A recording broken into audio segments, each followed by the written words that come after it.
Hey there guys, it's Jesse, and if you're wondering what that was me closing my early copy of Thrall, Twilight of the Aspects.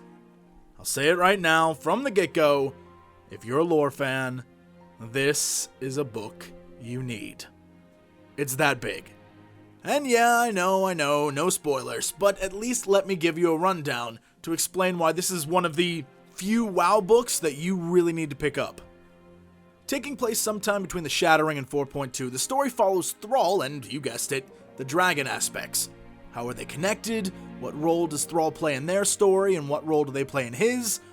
Well, if you're wondering why Thrall is meeting with the dragons and he's all sort of buddy-buddy with them outside the World Tree in patch 4.2, and why Nozdormu is there all of a sudden, well, this is probably the best place to start. When the story begins, we find Thrall at the Maelstrom, a powerful shaman, but one lacking in confidence and skill and the focus of the other members of the Earthen Ring. For the first time in, I think, ever, maybe since the beginning of Warcraft 3, we see a Thrall who is more than just this powerful leader who's invincible. In fact, I'm pretty sure he doesn't even understand why he can be such a great leader of men and such a complete and total failure as a shaman.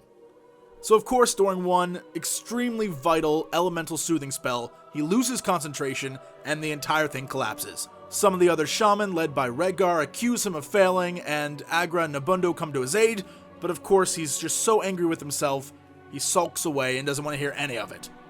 Aggra, being the loving orc that she is, goes to console him, and that's when we really learn that he is just torn up inside. He basically is questioning everything about his life. He feels completely and totally responsible for the death of Cairn, and basically is wondering whether he should have made different choices in the aftermath of the Cataclysm. Aggra, of course, urges him to move on. She says the past is in the past, there's nothing you can do about it, it was meant to happen, nothing is without a purpose. And of course, Thrall doesn't want to hear any of it, and all of a sudden a conversation turns into a fight, and the next thing you know, there's accusations flying back and forth, and of course, Aggra goes one step too far and says that most of Thrall's weakness comes from his human female companions in life, and of course, he is having none of it. So all in all, at the start of the book, Thrall is an utterly defeated shell of his once former self. It's actually kind of shocking. Meanwhile, in the north, at Wyrm's Rest Temple, the Dragonflights have united for the first time since the defeat of Malygos, with the notable exceptions of the Black Dragonflight, of course, and the Bronze Dragonflight.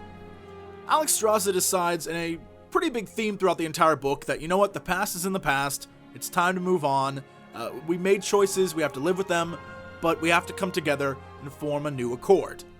And as you probably guessed, the Blue Dragons don't want to hear any of it. They are furious, they're there just to complain and yell and pretty much hate on Alexstrasza and the Red Dragonflight, all except for Kalecgos, who tries to be this voice of reason.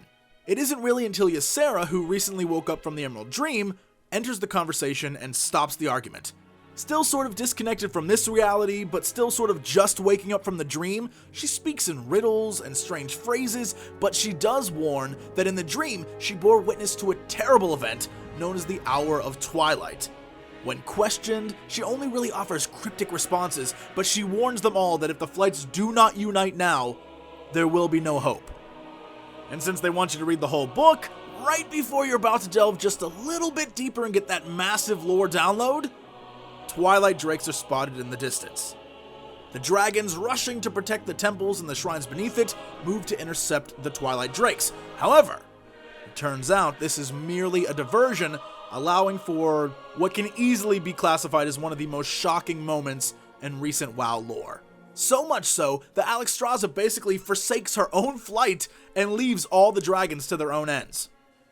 And as the rest of the dragons are reeling from the catastrophe and the loss of Alexstrasza, the calm and separated Ysera sets off to find the one person that can reunite the flights and perhaps prevent her dark vision of things to come. Thrall. And that is just how the book starts out. Thrall's journey to reunite the dragon aspects takes him all over the planet, and for what I never realized was actually his very first time. So much of the stuff we players experienced, Thrall has never been a witness to.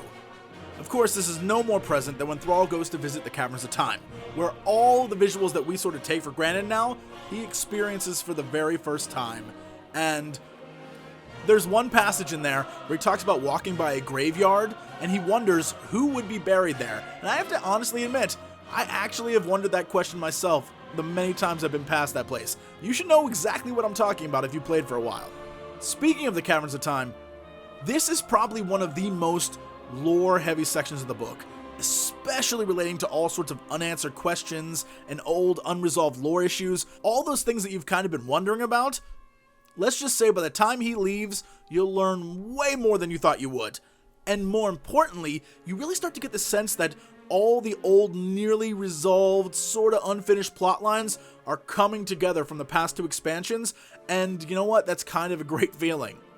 Another major thing in this book is that we don't just look back at the past and previous storylines and sort of bring them all together and draw close to those, but we also look to the future and we get introduced to this guy called the Twilight Father, who is sort of this mysterious figure who works directly under Deathwing, who looks like one of the bad guys in Kingdom Hearts.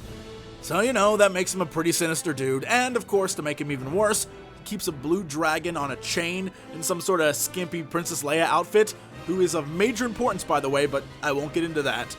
He is, however, behind some major schemes, the attack on Wyrm's Rest, just too much to say without giving everything away. Let's just say this guy is someone we will hear from in the future, and his schemes will definitely come back to bite us. Wink, wink, nudge, nudge. Lastly, the thing that had me most intrigued through the entire book was the slow reveal of the dream Ysera had, the Hour of Twilight. At one point, I actually had to reread the passage like 3 or 4 times just so I could understand if I was reading it correctly. It's such a major twist in what you think you know is going to happen that if her dream is in fact a vision of reality, get ready for some major plot twists before the next expansion. Anyway, that's pretty much it. If I gave you any more, it would pretty much just spoil the entire book for you, and where's the fun in that? It's definitely a must-read if you're into books and WoW lore, and you want to sort of have a glimpse into the future, or maybe tie up some loose ends from the past. This is definitely the book for you. So if you want to know more, it comes out today. You can go to like Amazon or your local bookstore, pick it up, and then you too can sit here like me and be barely able to contain yourself while wanting to share the spoilers with your friends. Anyway guys, that's it. Thanks for watching. And as always, to be continued.